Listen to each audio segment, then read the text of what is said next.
Bien-aimés auditeurs et auditrices de l'émission Parle Seigneur, car ton serviteur est à l'écoute, je vous dis bonjour. Cette émission vous est présentée par le serviteur de Dieu, Sanvi Kokou Apetobo Samuel. Parle Seigneur, car ton serviteur est à l'écoute. Nous sommes en train d'étudier sur le livre de l'Apocalypse, dont nous avons titré l'essentiel pour le livre de l'Apocalypse. L'essentiel pour le livre de l'Apocalypse. Alors aujourd'hui nous sommes à la 10e partie de notre étude. Pourquoi nous devons lire le livre de l'Apocalypse? Nous devons lire le livre de l'Apocalypse pour être au parfum des événements qui sont en train de passer et de connaître les temps dans lesquels nous sommes.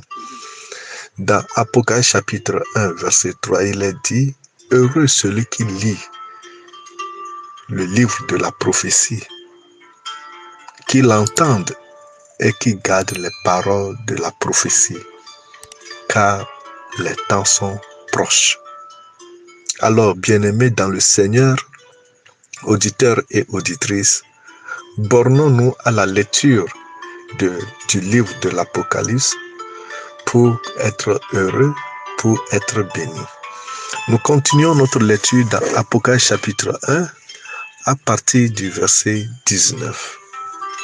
Là, il est écrit « Écris donc les choses que tu as vues et celles qui sont et celles qui doivent arriver après elles.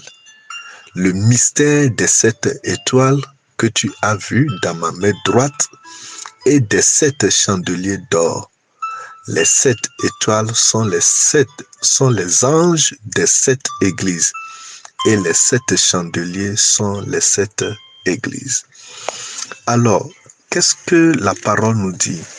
C'est Jésus-Christ révélé qui est en train de parler à son disciple, apôtre Jean. Pourquoi nous disons que c'est Jésus-Christ? D'après la description de la vision, il est écrit dans le verset 17 de l'Apocalypse 1, ceci.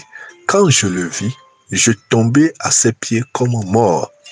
Il posa sur moi sa main droite en disant, ne crains point, je suis le premier et le dernier, et le vivant. J'étais mort, et voici, je suis vivant au siècle des siècles. Je tiens les clés de la mort et du séjour des morts entre mes mains.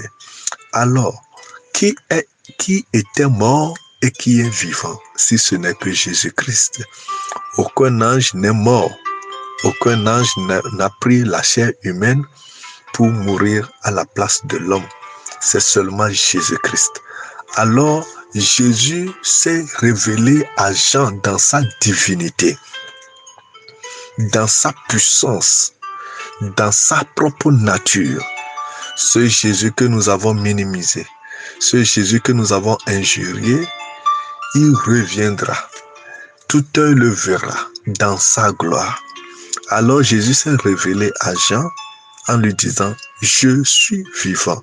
J'étais mort et voici je suis vivant au siècle des siècles.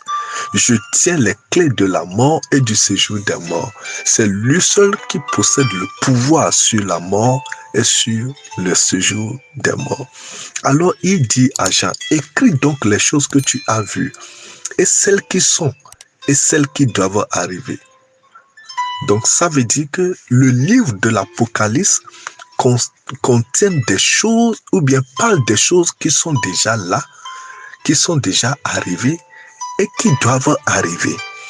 Alors lorsque nous lisons, le lecteur lit le livre de l'Apocalypse, il doit faire beaucoup attention à sa lecture. Le verset 20 nous dit, le mystère des 7 étoiles que tu as vues dans ma main droite et des 7 chandeliers d'or. Les 7 étoiles sont les anges des 7 églises et les 7 chandeliers sont les 7 églises. Alors c'est clair ici. Jésus disait que les 7 étoiles que tu as vues sont les 7 anges des 7 églises. Jésus a clairement expliqué cela, que les 7 étoiles dont parle l'Apocalypse concernent les 7 anges des 7 églises. Et les 7 chandeliers d'or sont les 7 églises. Qu'est-ce que nous devons comprendre par là? Jésus est en train de s'adresser à l'église. Alors, on dit, les 7 étoiles sont les 7 anges de l'église, des 7 églises. Bon, les 7 anges-là ne sont pas les 7 anges. Là, si on parle des anges ici, on parle des messagers. Les messagers des 7 églises. Autrement dit, les responsables des 7 églises, ou bien les pasteurs des 7 églises, ou bien les dirigeants de cette église. Bien-aimés auditeurs et auditrices, c'est ici que nous devons comprendre que chaque église locale a un berger, a son ange qui est le pasteur de l'église. Alors Dieu s'adresse à l'église au travers de son messager. Le messager ici est nommé ange. Ce n'est pas l'ange que nous connaissons, mais c'est le messager. Celui qui est à la tête de l'église, celui qui est à la tête du peuple, celui qu'on a remis le bâton de berger. Ton berger dans l'église locale est ton ange. C'est pour cela que tu dois faire beaucoup attention. Dieu s'adresse à l'église au travers son ange. L'ange de l'église, c'est le berger de l'église. C'est celui-là qui est mandaté à conduire l'église. Et vous devez savoir, et nous devons savoir, que c'est une étoile, c'est une star. L'ange de l'Éternel, l'ange de l'église, c'est une star. Les responsables de l'église locale sont des gens honorés par le Seigneur. Et si le Seigneur voudrait s'adresser à son peuple, il passe par ce messager. Comprenons que les pasteurs, les dirigeants d'église locale, qu'est-ce que nous appelons l'église locale? L'église locale est cette église-là établie dans un quartier donné, dans une ville ou bien dans un pays. Donc, c'est local. C'est différent de l'église universelle. L'église universelle composée de tous les chrétiens du monde entier. Mais l'église locale concerne uniquement que la localité dans laquelle les frères et les sœurs en Christ se rassemblent. Alors, les chandeliers d'or, les 7 chandeliers d'or sont les 7 églises. Si on parle des 7 églises, on parle de la perfection de l'église. On parle de l'église en général. On parle du corps du Christ en mouvement. Et nous allons voir dans le chapitre 7 que le corps du Christ dont on a chiffré 7 églises marche dans différentes dispensations dont l'auteur nous a fait cas. Le verset 1 du chapitre 2 nous dit: écrit à l'ange de l'église d'Éphèse, voici ce que dit celui qui tient les 7 étoiles dans sa main droite, celui qui marche au milieu des 7 chandeliers. C'est Jésus-Christ qui tient ses serviteurs dans sa main droite. Alléluia. N'est-ce pas fantastique et merveilleux? Toi, homme de Dieu, toi, serviteur de l'Éternel, toi, servante de l'Éternel, tu dois savoir que tu es dans la main droite de l'Éternel. Tu n'es pas à n'importe où, tu n'es pas jeté à quelque part, tu n'es pas dérésité, mais tu es dans la main droite de l'Éternel. Et dit, voici ce que dit celui qui tient les 7 étoiles dans sa main droite. Nous sommes dans la main droite de l'Éternel. Alléluia. Nous sommes dans sa main droite. Tous les serviteurs de Dieu sont dans la main droite de Dieu, sont dans la main droite du fondateur de l'église qui est Jésus-Christ. Et il dit, celui qui marche au milieu des 7 chandeliers d'or. Oui, les 7 chandeliers d'or représentent les 7 églises, le corps du Christ en général. L'église universelle dans le monde entier, l'église sans barrière dénominationnelle. Alors c'est Jésus-Christ qui marche au milieu des 7 et de son église en grand E.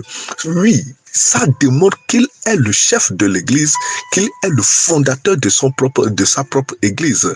Nous devons faire attention lorsque nous parlons de l'église, nous devons savoir qu'il y a seulement une seule personne qui est détenteur de son église, qui est le fondateur de son église.